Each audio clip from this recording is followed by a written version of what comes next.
Hello to all students. तो start करते हैं preparation methods of aldehyde and ketone, अर्थात एल्डिहाइड कीटोन के बनाने की विधियाँ। एल्डिहाइड और कीटोन दोनों को ही सामान्य विधियाँ एक सी हैं, दोनों को बनाने की सामान्य विधियाँ समान हैं। इन्हें किन मेथड्स के द्वारा बनाया जा सकता है, हम एक एक को इसके साथ डिस्क्राइब करेंगे। ठीक है, तो देखते हैं एल्डिहाइड कीटोन बनाने की विधियाँ। तो पहली मेथड है एल्डिहाइड कीटोन बनाने की एल्कोहल से। एल्कोहल से एल्डिहाइड कीटोन को किससे बनाया जा सकता है? एल्कोहल से। अब यदि प्राइमरी एल्कोहल का इसमें भी है, पहला एल्कोहल के ऑक्सीडेशन से। तो यदि प्राइमरी एल्कोहल का ऑक्सीडेशन किया जाए CH3CH2OH, जो कि कैसा है? प्राइमरी एल्कोहल है। इसका ऑक्सीडेशन अम्लीय पोटेशियम डाइक्रोमेट K2Cr2O7 के द्वारा किया जाए तो पहले हमें एल्डिहाइड तो इसके ऑक्सीडेशन से एल्डिहाइड प्राप्त होता है। ये H2O ऑक्सीडेशन होगा, ऑक्सीजन के साथ क्या निकल जाएगा? आपका H2O निकल जाएगा और बचेगा CH3CH2CH3CHO। ठीक है ना? तो क्या बन जाएगा? CH3CHO एल्डिहाइड बन जाएगा और जल निकल जाएगा। तो इस प्रकार से प्राइमरी एल्कोहल के ऑक्सीडेशन से हमें क्या प्राप्त होता है? एल्डिहाइड प्राप्त होता है। पर यदि यहाँ पर हम सेकेंडरी एल्कोहल ले लेते हैं, यदि हम क्या लें? सेकेंडरी एल्कोहल ले लें। सेकेंडरी एल्कोहल क्या होगा? CH3CH3CHOH यानी आइसोप्रोपेनॉल, और इसका ऑक्सीडेशन किया जाए किसकी प्रेजेंस में? अम्लीय potassium dichromate K2Cr2O7 plus H2SO4 की प्रेजेंस में। तो इसमें भी क्या हो जाएगा? यह H और H O के साथ H2O बना के निकल जाएगा। H2O बना के निकल गया तो ये वाला बॉन्ड जो होता है ये कहाँ चला जाएगा? यहाँ। तो यहाँ हो जाएगा डबल बॉन्ड और क्या बन जाएगा? CH3CH3C double bond O। बहुत ही सिंपल है। यदि आप यहाँ पर H लगाते हैं, यहाँ 2 CH3 लगे हुए हैं तो क्या बन जाएगा? कीटोन। और यदि यहाँ पर एक CH3 लगा हुआ है तो क्या बनेगा? एल्डिहाइड। तो एल्कोहल के ऑक्सीडेशन से प्राइमरी एल्कोहल के ऑक्सीडेशन से एल्डिहाइड और सेकेंडरी एल्कोहल के ऑक्सीडेशन से क्या बनता है? कीटोन बनता है। इसी प्रकार एल्कोहल से ही दूसरी मेथड है जिससे बनाया जा सकता है डिहाइड्रोजिनेशन। डिहाइड्रोजिनेशन मतलब हाइड्रोजन का निकलना। डी का मतलब है निकलना, हाइड्रो का मतलब है हाइड्रोजन और जिनेशन हाइड्रोजिनेशन का मतलब है हाइड्रोजन, मतलब हाइड्रोजन का निकलना, वह मेथड जिससे हाइड्रोजन निकलती है। तो क्या होता है इसमें भी? जब हम किसी प्राइमरी एल्कोहल जैसे CH3CH2OH इसको 300 डिग्री सेल्सियस तक गर्म कॉपर पर प्रवाहित करते हैं तो हाइड्रोजन निकल जाती है। मतलब यह अल्फा हाइड्रोजन जिस कार्बन से OH जुड़ा हुआ है वह हाइड्रोजन निकल जाती है। तो क्या हो जाता है? H2 निकल जाती है और बनता है CH3CHO। तो प्राइमरी अल्कोहल की वाष्प को यदि 300 डिग्री सेल्सियस तक गर्म कॉपर पर प्रवाहित करते हैं तो एल्डिहाइड बनता है और हाइड्रोजन गैस निकलती है।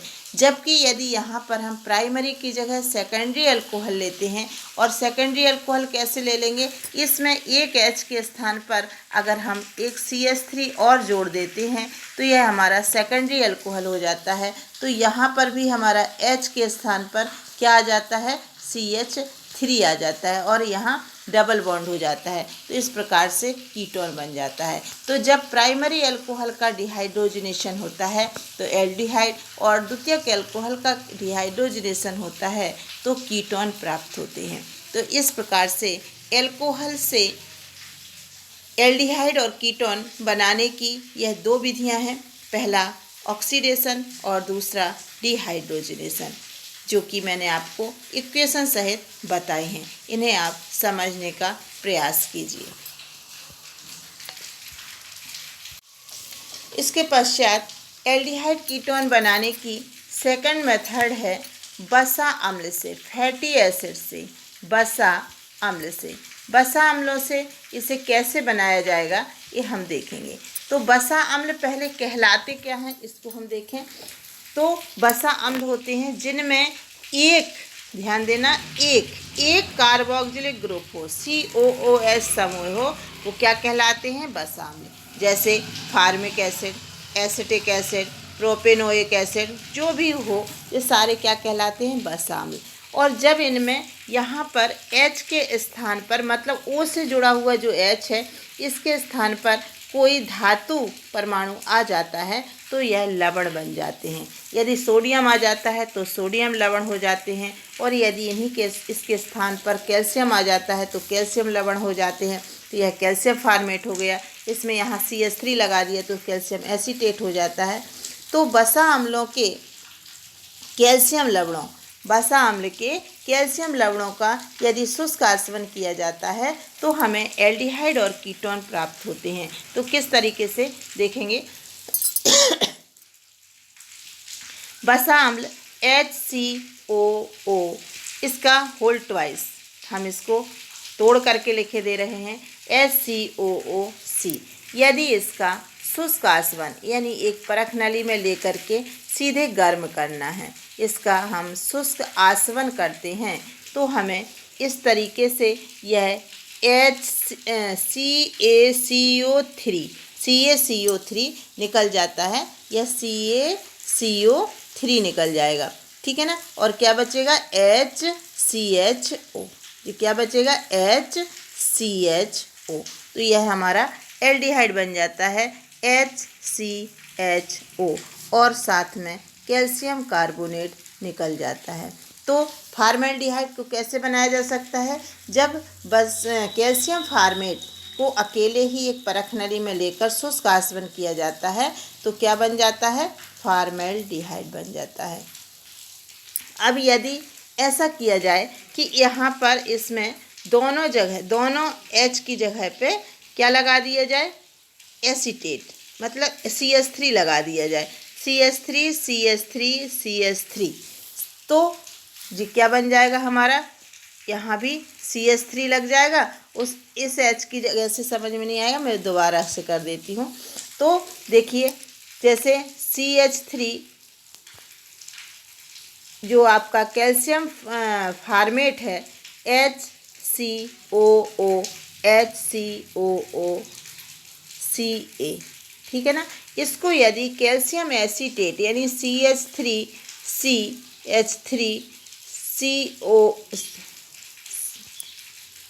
को CH3COOCA, इस दोनों को मिला करके यदि गर्म कर दिया जाए तो देखिए CaCO3, एक CaCO3 इससे निकल जाएगा और एक CaCO3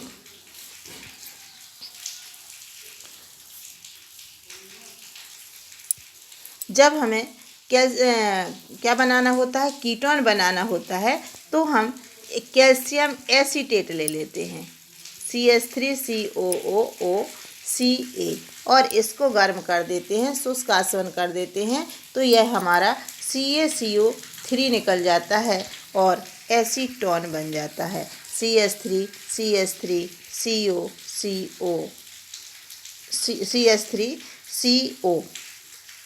केवल CO, एक CO ही रहता है। इस तरीके से यह कीटोन प्राप्त हो जाता है। तो वसा अम्ल के कैल्शियम लवणों का शुष्क आसवन करके हम इस प्रकार से यह एल्डिहाइड कीटोन बना सकते हैं। यह भी आपका एक इम्पॉर्टेंट क्वेश्चन है। ओके।